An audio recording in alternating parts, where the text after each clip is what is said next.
Socialism দাওয়াত দিতে পারে, ডেমোক্রেসির দাওয়াত দিতে পারে, কমিউনিস্টরা তাদের দাওয়াত দিতে পারে, তুমি মুসলমান তোমার ইসলামের দাওয়াত দিতে সমস্যা কোথায়? কেন দাওয়াত দিবা না? আজকে থেকে নিয়াত করা হয়েছে মুসলমান, যেহেতু ইউনিভার্সিটি হয়েছে মুসলমানদের জন্য।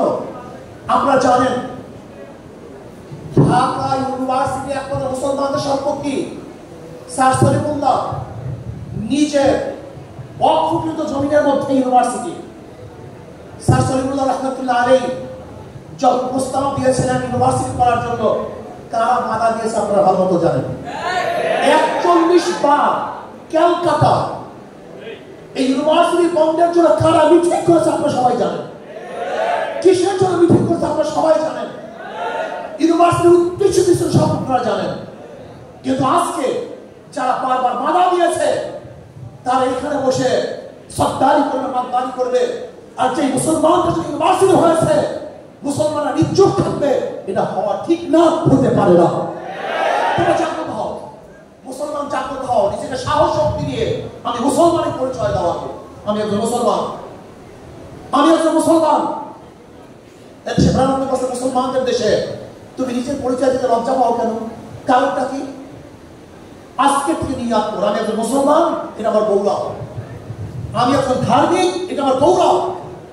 তোমার বাবা ধার্মিক, তোমার মা ধার্মিক, তোমার দাদা ধার্মিক, তুমি নিজেকে যদি ধার্মিক হিসাবে পরিচয় দিতে লজ্জা পাও, তোমার চেয়ে বিয়ার তোমার দুনিয়া থেকে হতে পারে না।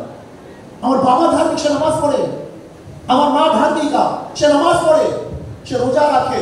আমি তার গর্বে জন্মগ্রহণ করেছি, সে ঔরাসে জন্মগ্রহণ করেছি। অথচ আমি ইউনিভার্সিটি আসার পরই আমি ইসলাম পড়েছি, আমার লজ্জা লাগে, খারাপ লাগে। ইসলামের আদর্শ বাস্তবায়ন করতে আমার লজ্জা লাগে। আজকে নাস্তিকের দেশ দখল করে ফেলছে, আজকে সেকুলাররা ইউনিভার্সিটি ক্যাম্পাসগুলিকে দখল করে ফেলছে। এখান থেকে ইউনিভার্সিটি বের করতে হবে, আমাদের মুক্ত হতে হবে, ইসলাম প্রচার করতে হবে।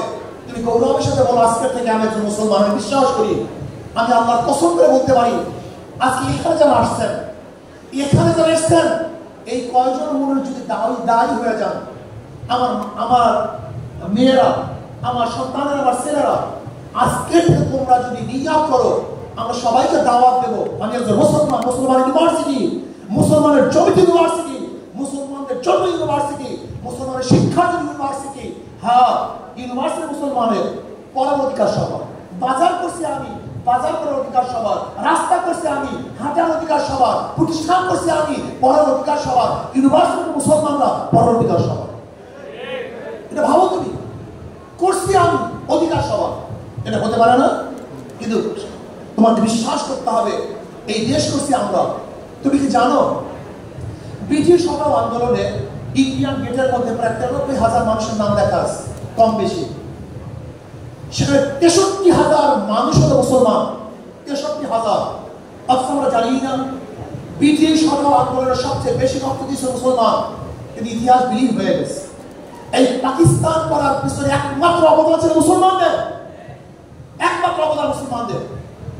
47-এ যদি ভারত থেকে আমরা আলাদা না হতাম, তা কিয়ামত পর্যন্ত আন্দোলন করতে পারতাম, কিন্তু লাল সবুজের পতাকা উড্ডয়ন করতে পারতাম না। 47-এ ভারত থেকে আলাদা হওয়ার পরে পাকিস্তানের দুইটা অংশ, পশ্চিম পাকিস্তান, পূর্ব পাকিস্তান, ভেবেছিলাম বৈষম্য দূর হবে, মানুষ শান্তি পাবে, মুক্তি পাবে। কিন্তু পশ্চিমারা আমাদের উপরে জুলুম করার কারণে 71-এ আমরা তাদের বিরুদ্ধে আন্দোলন করে বাংলাদেশ স্বাধীন করেছিলাম। যদি ওই সময় মুসলমানরা ভারত থেকে আলাদা হয়ে পাকিস্তান করতে না পারতো, তাহলে কিয়ামত পর্যন্ত আন্দোলন করতে পারতাম। তোমরা জানো কাশ্মীরে মুসলমানদের পার্সেন্টেজ সবচেয়ে বেশি, হায়দ্রাবাদে মুসলমানদের সংখ্যা বেশি, পাঞ্জাবের অবস্থা তোমরা জানো। কিন্তু আজ পর্যন্ত তারা আলাদা হতে পারে না, স্বাধীন হতে পারে নাই। যদি 47-এ আমরা ভারত থেকে আলাদা হয়ে পাকিস্তান নামে একটা দেশ করতে না পারতাম, তাহলে 71-এর বাংলাদেশের স্বাধীনতা আমরা পেতাম না। কাজে দেশ মুসলমানদের দেশ, তোমার বলতে আপত্তি কোথায়? তুমি বলো না কেন যে ব্রিটিশ হটাও আন্দোলনে মুসলমানদের শেখা শরিক সবচেয়ে বেশি ছিল, পাকিস্তান করার পিছনে মুসলমানদের আন্দোলন এবং কার্যকরী ভূমিকা সবচেয়ে বেশি ছিল।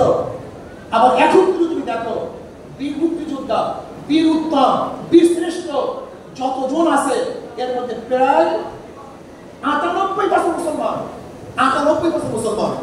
শুধু কি তাই, তুমি স্পষ্ট বলো যে 2024-এর জুলাই আগস্টে আন্দোলনে তারা শাহাদাত বরণ করেছে, মৃত্যুবরণ করছে 100 সবাই মুসলমান। এগুলো বলো, তুমি সাহস করে বলো, তোমার পরিচয় দাও, তুমি কে?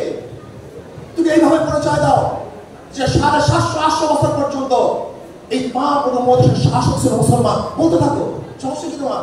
এটা সত্য ইতিহাস, এই যে সত্য। তুমি এইভাবে বলো, গোটা পাক উপমহাদেশ, গোটা দুনিয়ার মধ্যে পরিচয় লাভ করাইছে মুসলমান, এটা বলতে থাকো। তুমি এইভাবে বলো, ব্রিটিশ মানব আন্দোলনের প্রথম সংগ্রামের সূচনা করেছিল শাহ আব্দুল আজিজ সাহেব রহমতুল্লাহ আলাইহি। 1803 ইসাই সালে যখন ব্রিটিশ দিল্লি দখল করে, তখন শাহ আব্দুল আজিজ সাহেব রহমতুল্লাহ ঘোষণা দিয়েছিলেন, আজকের থেকে পাক উপমহাদেশ দারুল ইসলাম নয় দারুল হরব। এই ব্রিটিশদের বিরুদ্ধে আন্দোলন করা প্রত্যেক মুসলমানদের জন্য ফরজে আইন। ওই দিনই ব্রিটিশ আন্দোলনের বীজ বপন হয়েছিল। বলতে থাকো, সমস্যা কি তোমার? তুমি কি হয়েছ? বাঘের বাচ্চা ইঁদুর হয়েছে। তুমি বাঘের বাচ্চা বিড়াল হয়েছ। তুমি বাঘের বাচ্চা মুসলমান, আজকে ইঁদুর হয়েছে। তুমি, তোমাকে বিড়াল বানানো হয়েছে। ইসলামের পরিচয় ধ্বংস করে তোমাকে ধ্বংস করার চক্রান্ত করতেছে। প্রথম যদি আমি আমার পরিচয় না জানি, আমার বাবাকে, আমার মাকে, আমার বংশ কি, আমি কি পরিচয় দেবো? এই পরিচয়হীন ভাবে আমাদেরকে বলা হচ্ছে। তোমার পরিচয় কি? আমি বাঙালি, আমি বাংলাদেশি, আমি সেকুলার, আমি উদারপন্থী, আমি নন সাম্প্রদায়িক। তুমি এইভাবে বলো আমি সাম্প্রদায়িক মুসলমান, মুসলমান সম্প্রদায়ের লোক আমি। সাম্প্রদায়িকতা ভিন্ন জিনিস, সম্প্রদায় ভিন্ন জিনিস। সাম্প্রদায়িকতা কাকে বলা হয়? তোমরা ভালো মতো জানো সাম্প্রদায়িকতা কি জিনিস আর সম্প্রদায় কি জিনিস। মুসলমান সম্প্রদায় কোন বিজাতির উপর আক্রমণ, অত্যাচার, অবিচার করে না। আমরা ইতিহাস জানেন, আমরা যদি কবর করে আরেকটি বয়ান করবো তোমাদের সামনে, সেদিন আমি সব ইতিহাস তুলে ধরবো। আজকে সংক্ষিপ্ত বলতেছি। বাদশাহ আলমগীর রহমতুল্লাহ আলাইহি, বাদশাহ আলমগীর রহমতুল্লাহ আলাইহি পাক উপমহাদেশে 50 বছর শাসক ছিলেন। 1-2 বছর না, 50 বছর। 50 বছর। এই 50 বছর শাহ আলমগীর রহমতুল্লাহ আলাইহি বাদশাহ ছিলেন। তিনি ইচ্ছা করলে এই পাক উপমহাদেশের প্রত্যেকটা মন্দির ভাঙতে পারতেন, তিনি একটা মন্দির ভাঙতেন। সব গির্জাকে ধ্বংস করতে পারতেন, একটা গির্জা ভাঙতেন নেই। আমরা সাম্প্রদায়িকতায় বিশ্বাস করি না। আমাকে অনেকেই বলে, আপনি কি করবেন? আমি ইসলাম হুকুমত কায়েম করবো। ইসলাম হুকুমত কায়েম করলে হিন্দুদের অবস্থা নাকি, খ্রিস্টানদের অবস্থা নাকি? আমি বলি, তুমি জাহেল, তুমি মূর্খ, তুমি ইসলাম সম্পর্কে জানো না। ইসলাম কি জিনিস? ইসলাম এমন এক জিনিস, সমস্ত ধর্মের ধর্ম পালন করার সুযোগ যেখানে আছে সেখানে ইসলাম।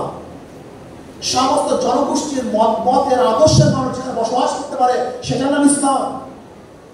সমস্ত মানুষের মানবিক মর্যাদা প্রদান করতে পারে সেটার নাম ইসলাম। তুমি কি জানো ইসলাম কি জিনিস? হযরত ইব্রাহিম আলাইহিস সালাম তিনি মেহমান ছাড়া খানা খেতেন না। একজন মেহমান নেই, একজন মেহমান